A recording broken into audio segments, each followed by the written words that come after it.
오늘 우리가 읽은 성경 말씀은 예수님께서 교훈하신 혁명적인 삶의 원리를 담고 있는 말씀입니다. 이 말씀의 배경은 예수님께서 십자가를 감당하시기 위하여 예루살렘에 오셨는데 그곳에서 일주일 동안을 지내십니다.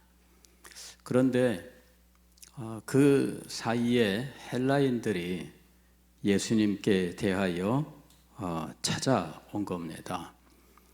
그래 이 빌립이 이 사람들을 맞아서 사정을 듣고 예수님에게 가서 이 헬라인들이 예수님을 배우려고 왔나이다 이렇게 말씀을 드린 거죠. 이제 그때 예수님께서 말씀을 하신 내용 중에 이제 오늘의 이 말씀이 있는 겁니다. 여기 한 알의 밀알이 떨어져라는 것은 이것은 예수 그리스도의 십자가의 죽으심을 말씀하고 있는 겁니다. 예수 그리스도께서 십자가 위에서 돌아가심으로 이것이 한 알의 밀알이 땅에 떨어져 죽으면이란 말씀의 의미입니다. 그러면 많은 열매를 맺느니라 하고 말씀합니다. 이때 이 많은 열매는 십자가의 죽으심을 통해서 생명을 얻게 되는 사람들이 아주 많다라는 것을 말씀하는 겁니다. 헬라인들이 찾아왔는데 그 보고를 들으신 예수님께서 지금 무슨 말씀을 하고 계시느냐 하면은 당신의 때가 지금 임했다라고 말씀하는 거예요. 배경을 보면 이렇게 이야기합니다. 23절 말씀 보면은 인자가 영광을 얻을 때가 왔도다. 그러면서 한 알의 밀이 땅에 떨어져 죽지 아니하면 한 알 그대로 있고 죽으면 많은 열매를 맺느니라. 인자가 영광을 얻을 때가 왔다 하시면서 땅에 떨어져 죽는 한 알의 밀알에 대해서 말씀하신 거예요. 그러니까 예수 그리스도는 바로 이렇게 한 알의 밀알이 되어서 자기의 생명을 내놓으심으로 그의 죽으심을 통하여 많은 사람들이 생명을 얻게 되는 이를 통해서 당신의 영광을 나타내고 영광을 받으신다는 사실을 지금 말씀한 겁니다. 그래서 이렇게 이야기합니다. 지금 내 마음이 괴로우니 무슨 말을 하리요. 아버지여 나를 구원하여 이 때를 면하게 하여 주옵소서. 그러나 내가 이를 위하여 이 때에 왔나이다. 예수님께서 십자가를 지기 위하여 예루살렘에 오셨으나 예수님의 마음은 지금 상당히 힘들고 어려운 가운데 있었다라고 하는 것을 말씀합니다. 사실 이후에 예수님께서 겟세마네 동산에 가서 기도하시는데 만일 할만하시거든 이 잔을 내게서 옮기시옵소서라고 기도를 드렸는데 아버지의 뜻대로 되기를 원하나이다. 이렇게 하나님의 뜻에 순복하는 기도를 드리셨습니다. 3번에 걸쳐 동일한 말로 기도를 드리셨고 그때 땀을 흘리셨는데 마치 핏방울처럼 이렇게 돋았다라고 이야기합니다. 그러니까 지금 예수님께서 십자가를 지시는데 이것이 결코 쉬운 일이 아니었다라는 것을 보여주는 겁니다. 우리는 예수님께서 하나님의 뜻을 따라 이 땅에 오셨고 하나님의 뜻에 순종하셔서 십자가를 지셨기 때문에 십자가에 대하여 아주 기쁘고 즐겁게 무슨 콧노래를 부르면서 십자가를 감당하셨던 것처럼 생각하기가 쉬워요. 예수님은 부활하실 것도 이미 알고 계셨기 때문에 그래서 뭐 그거 죽음 정도야 뭐 간단하다 뭐 이렇게 생각하시는 것으로 우리가 오해하기가 쉽습니다. 그러나 우리가 성경을 가만히 살펴보면 십자가의 고난과 죽으심이라고 하는 것은 결코 예수님에게 간단한 일이 아니었다라는 것을 알 수가 있습니다. 어떻게 예수님이 우리를 사랑하사 우리를 위하여 기꺼이 당신의 생명을 내놓으셨다, 그렇게 우리가 믿고 있는데 예수님이 어떻게 이렇게 마음에 고통스러워 하셨는가? 이거 그냥 편안하게 감당하실 수 없었을까? 이렇게 생각할 수가 있습니다.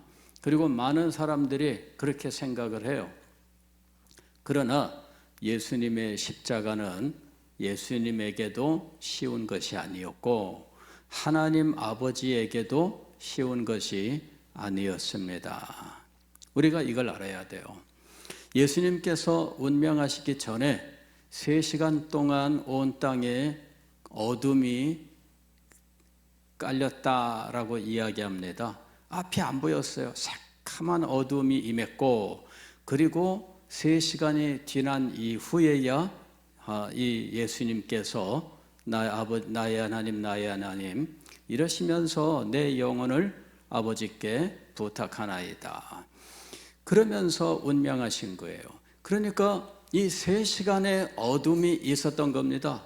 십자가 위에서 예수님이 매어 달려 고통을 당하시는데 3시간의 어두움이 있었던 것은 무엇을 의미할까? 그 어두움의 의미에 대해서 우리는 정확하게 알 수 없습니다. 그러나 그 어두움에 대하여 우리는 이렇게 생각을 합니다. 하나님께서도 독생자 예수 그리스도께서 고통 중에 있는 것을 보실 수 없으셨다 하는 사실을 상징하는 거죠.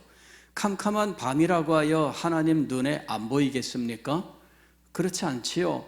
캄캄한 밤이라고 해도 뭐 우리야 안 보일 수 있다지만 하나님께서 그거를 못 보시겠습니까만은 어두움이 덮었다는 것은 하나님의 심정을 보여주는 겁니다.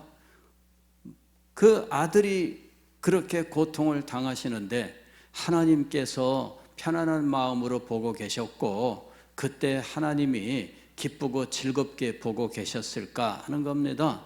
그거는 그렇지 않다라고 하는 겁니다. 가령 이제 동양에서, 동양 종교에서 어떤 이 신적인 존재들을 표현할 때에는 신은 피도 눈물도 없는 존재다 이렇게 이야기를 합니다. 신은 피도 눈물도 없는 존재이고 이 땅에서 그냥 자연 현상에 의해서 사람들이 뭐 태풍이 몰려와서 수많은 사람들이 이재민이 되고 생명을 잃고 그런다 한들 신은 그걸 보고 안타까워하지 않는다. 그는 단지 자연의 법칙을 돌릴 뿐이다. 뭐 이런 식으로 이야기하는 거죠. 신이 무슨 이 개미 같은 존재들이 물에 휩쓸려가는 것을 보고 안타까워 하겠습니까? 법칙을 돌리는 것이고 법칙을 돌리다 보면은 그런 일도 일어나는 것이고 그 법칙 속에 휘말리는 존재들은 뭐 죽음을 당할 수밖에 없는 것이고 뭐 이런 식으로, 그래서 하늘은 인자하지 않다 이런 식으로 이야기를 하는 거예요. 이것이 동양 종교의 사상입니다.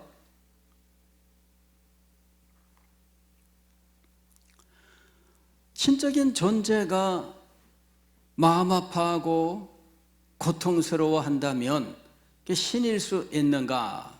그렇게 이야기하죠. 신일 수 없죠. 왜?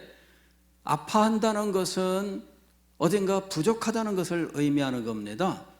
신이 아파할 수 있는가? 신이 고통스러워할 수 있는가? 그렇지 않다 이겁니다. 그러나 우리 성경의 하나님은 그렇게 표현하고 있지 않아요.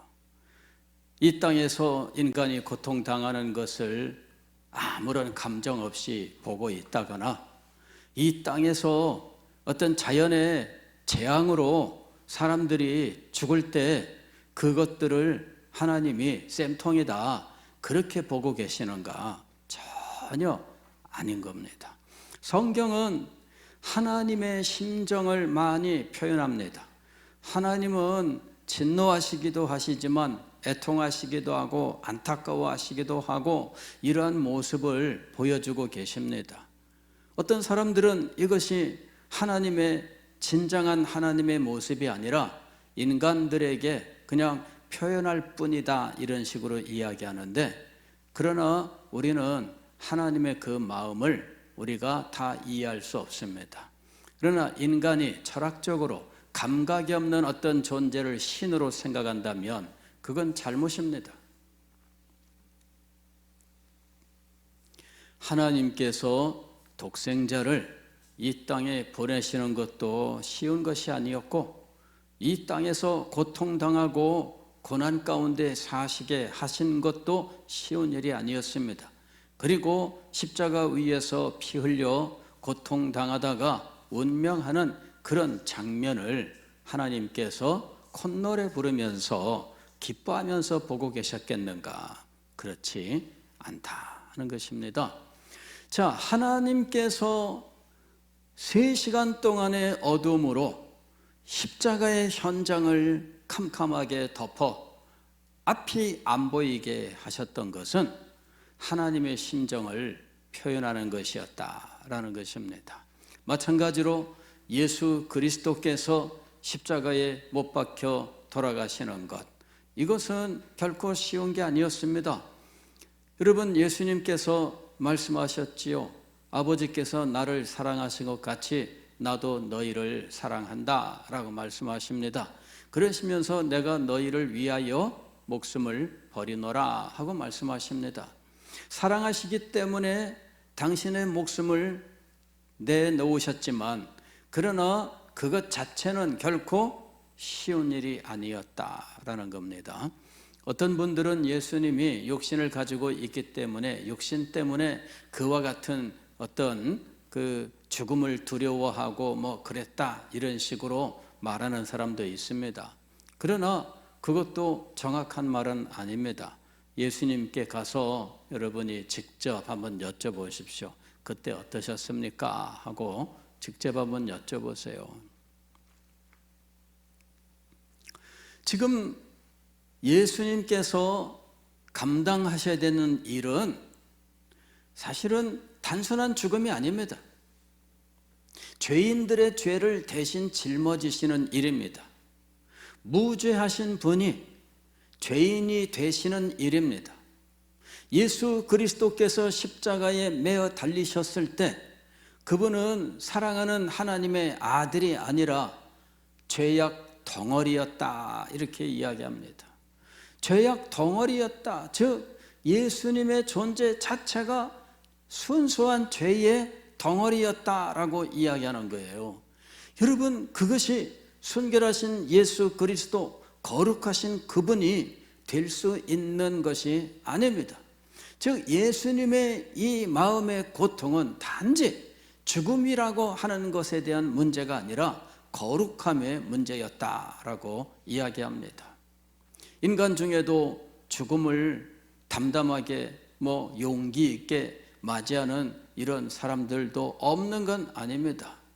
예수님께서 십자가를 앞에 두고 고민하셨다는 장면을 보면서 인간 중에 용기 있는 사람보다 못하다 이런 식으로 말하는 사람들도 있습니다. 그러나 예수님께서 고민하셨던 문제는 인간의 문제가 아닙니다. 예수님께서 지금 괴로워하셨던 문제는 거룩함의 문제였던 겁니다.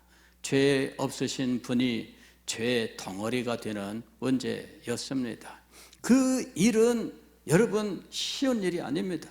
아니 이런 일은 일어날 수 없는 일입니다. 그럼에도 불구하고 그 일을 이루는 것입니다. 이것이 예수 그리스도께서 땅에 떨어져 죽는 한 알의 밀알의 의미인 겁니다. 단지 생명을 바쳤다 그 정도의 희생이 아닙니다. 거룩하신 분이 죄악 덩어리가 되는 일의 문제였습니다. 그리고 그 문제는 예수 그리스도에게도 쉬운 것이 아니었고 하나님께도 이 문제가 결코 간단한 일은 아니었다라는 것입니다. 하나의 밀이 땅에 떨어져 죽지 아니하면 예수 그리스도의 십자가의 죽으심은 간단한 것이 아닙니다. 쉽게 말할 수 있는 것이 아닙니다. 그냥 아무나 전체를 위하여 누군가 희생을 당하면 이런 식으로 말할 수 있는 문제도 아니었다라는 것입니다. 대제사장이 예수님을 죽이고자 음모를 꾸밀 때 그때 했던 말이 있습니다. 한 사람이 죽어 많은 사람이 구원을 얻는다면 한 사람을 죽이는 것이 마땅하다. 이게 우리가 일반적으로 우리 사회에서 있는 전체주의 사상입니다. 한 사람이 이 국가를 위해서 그냥 당연히 희생할 수 있다는 그런 것들, 그게 이제 표현된 거예요. 간단한 거죠. 그러나 예수 그리스도의 죽으심은 그렇게 겉모양으로 한 사람이 죽었다는 문제가 아닙니다. 많은 사람을 위해서 한 사람이 죽는 그런 단순한 문제가 아닙니다. 한 알의 밀이 땅에 떨어져 죽지 아니하면 한 알 그대로 있고 죽으면 많은 열매를 맺는다. 이것은 혁명적인 사상입니다. 예수 그리스도께서 이 말씀대로 죽으셨기 때문에 많은 사람이 구원을 얻게 된 겁니다. 그런데 예수님은 당신이 십자가에 죽으심을 죽는 그 일에서 멈추지 않습니다. 그 원리가 당신을 따르는 제자들, 모든 그리스도인에게 그대로 삶의 원리로 나타나기를 원하셨다라는 것입니다. 오늘 여기 25절 말씀을 보면 이렇게 얘기합니다. 자기의 생명을 사랑하는 자는 잃어버릴 것이요 이 세상에서 자기의 생명을 미워하는 자는 영생하도록 보전하리라. 이것은 예수님 당신 자신에 대한 이야기가 아닙니다. 예수님 당신에 대한 이야기가 아니라 이 말씀을 듣고 있는 제자들을 향한 말씀이에요. 26절을 보면 더 분명하게 드러나는데 사람이 나를 섬기려면 나를 따르라. 나를 따르라. 여기 나를 따르라는 무엇을 의미하는 것이냐면 예수님께서 하나의 미랄이 되셔서 당신을 죽음으로 내어놓으신 것처럼 너희도 그렇게 하라 하는 것입니다. 이 나를 따르라는 한 알의 미랄이 땅에 떨어져 죽는 그 길을 따르라 하는 것입니다. 사람이 나를 섬기려면 나를 따르라. 나 있는 곳에 나를 섬기는 자도 거기 있으리니. 어디에 있다고요? 땅에 떨어져 죽는 그곳에 있으리니. 즉 그리스도를 섬기는 사람들은 그리스도께서 자신이 이렇게 땅에 떨어져 죽는 한 알의 밀이 되셨던 것처럼 그 죽음의 현장, 그 헌신의 현장, 그 희생의 현장에 함께 하라 하는 이야기입니다. 가서 구경하라는 이야기가 아닙니다. 죽어야 된다는 이야기입니다. 그리하면 아버지께서 그를 귀히 여기시리라. 예수 그리스도는 그 죽음으로써 영광을 얻으신 분이 되셨습니다. 그리고 그리스도를 따라갔던 사람들, 그리스도께서 죽으신 그곳에서 함께 죽었던 사람들, 그리스도께서 희생하셨던 것처럼 희생했던 모든 사람들, 그리스도께서 영광을 얻으시듯 하나님께서 그를 귀히 여기시는 은혜의 자리에 나가게 되었던 것이죠. 오늘 우리는 우리 시대에 바로 이와 같은 그리스도인들이 있어야 한다 하는 사실을 알아야 됩니다. 오늘날 그리스도인들은 희생을 모두 잃어버리지 않았는가? 한번 가만히 한번 생각을 해보세요. 정말 우리 시대에 그리스도인들의 희생이 있는가? 땅에 떨어져 죽는 사람이 있는가? 하나님의 거룩한 뜻을 위하여 자기를 내어 던지는 사람이 있는가? 20세기에 복음이 변했습니다. 20세기의 복음은 성공의 복음이에요. 그리고 번영의 신학입니다. 그래서 20세기에 가장 교회에서 많이 선포된 메시지는 성공에 대한 것이었어요. 여러분 한번 생각해 보세요. 교회에서 어떤 메시지가 가장 많이 전해졌을까요? 교회에서 사람들이 즐거워하고 기뻐하고 아멘을 높이 외치던 메시지는 어떤 메시지였을까요? 저는 이것이 오늘날 이 시대의 어둠을 만들어낸 원인이라고 생각을 합니다.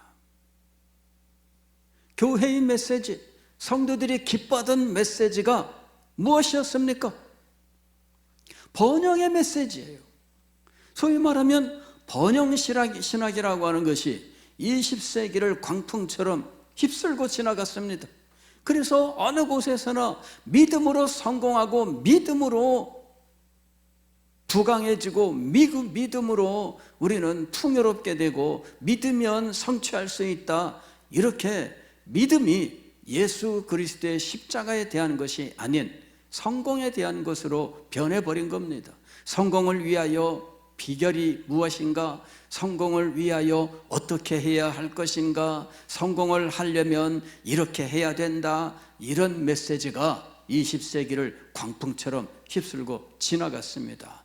그리고 교회에는 이 번영의 메시지가 휩쓸고 지나간 자취가 남아있는 거예요.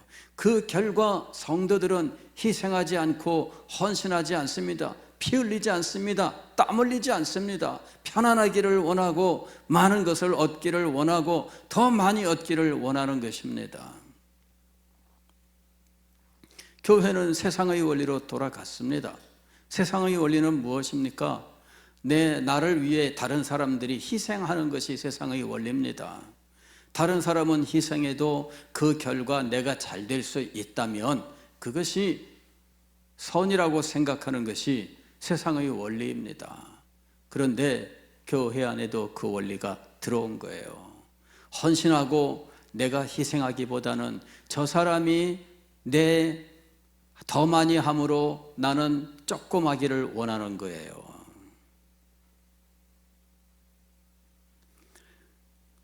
기도 순서 한 번이라도 더 넣으면 왜 봉사 순서에 한 번이라도 더 들어가면 왜 막. 여러분 그게 멀리는 게 아닙니다. 이게 다 20세기에 휩쓸고 지나간 이 잘못된 복음의 결과예요.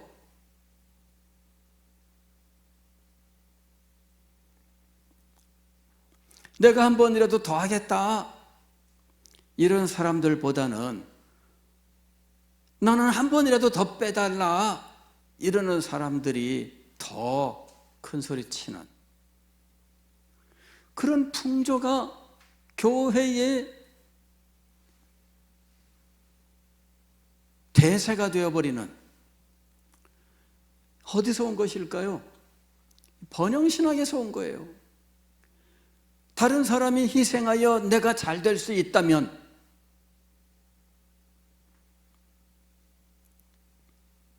예수 그리스도의 십자가의 가르침과 전혀 다르지 않습니까? 주님께서 말씀하셨던 이 말씀과 전혀 다르지 않습니까? 주님께서는 다른 사람이 희생하여 내가 그 유익을 얻는다는 이 세상의 원리를 지금 부인하고 계시는 거예요. 그러나 지금 우리는 어떤 상황이 되었습니까? 이게 변해야 됩니다. 이게 변해야 교회는 시대를 이길 수 있는 능력을 갖게 되는 겁니다. 변하지 않으면 교회는 능력을 얻을 수가 없습니다. 그리스도께서 십자가에서 죽으심으로 죄인들을 구원하는 놀라운 역사를 이루신 것처럼 그리스도를 따라 희생의 자리에 나가는 교회가 되어야 그리스도를 섬기는 자는 그리스도처럼 희생하는 자가 되어야 교회는 능력을 얻게 되는 겁니다. 교회가 사명을 감당할 수 있게 되는 것은 바로 그 희생에서 오는 겁니다. 희생하지 않는다면 교회는 사명을 감당할 수 없습니다. 능력을 얻을 수가 없습니다. 그리스도인의 삶도 마찬가지입니다. 희생하지 않는 성도에게 무슨 하나님의 은혜가 있겠습니까?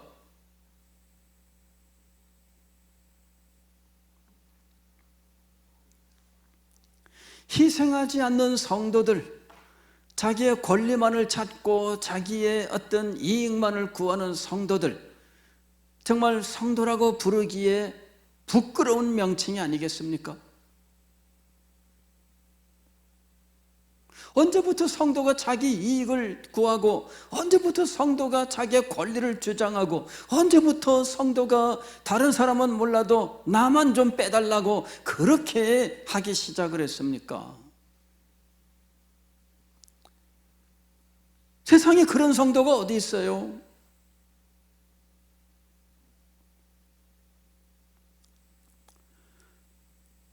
번영의 메시지가 성도들의 의식세계를 바꿔놓고 성도들이 세상을 추구하는 삶을 살게 바꿔놓은 거죠.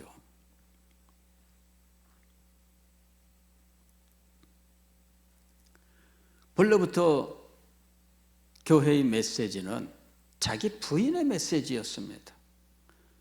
아무든지 나를 따라오려거든 자기를 부인하고 자기 십자가를 지고 나를 좇을 것이니라.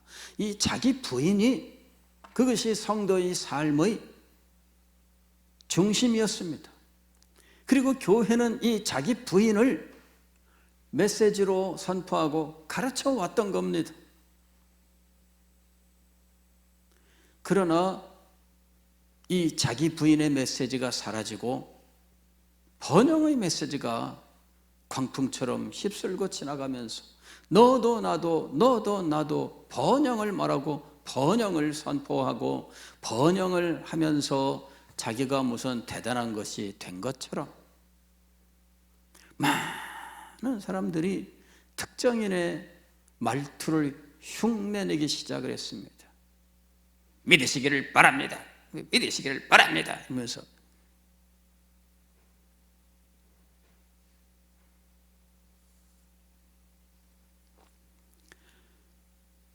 여러분, 우리는 자기 부인 그리고 헌신과 희생, 이 메시지를 회복해야 돼요. 그리고 이 삶을 회복해야 됩니다.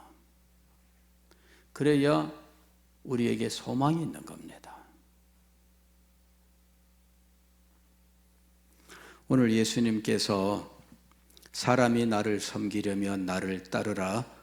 나 있는 곳에 나를 섬기는 자도 거기 있으리니 사람이 나를 섬기면 내 아버지께서 그를 귀히 여기시리라. 사람이 나를 섬기면 그랬습니다. 그리스도를 섬기는 방법은 무엇입니까? 24절 같이 사는 거예요. 내가 진실로 너희에게 이르노니 한 알의 밀이 땅에 떨어져 죽지 아니하면 한 알 그대로 있고 죽으면 많은 열매를 맺느니라. 오늘 우리 교회가 사는 길, 우리 가정이 사는 길, 이 시대가 새로워지는 길, 여러분들이 그리스도를 섬기는 자가 되는 겁니다. 그리스도처럼 희생하는 사람이 되는 겁니다. 그리스도처럼 헌신하는 사람이 되는 겁니다. 그래야 가정에 살고 교회가 살고 시대가 살아나는 것입니다.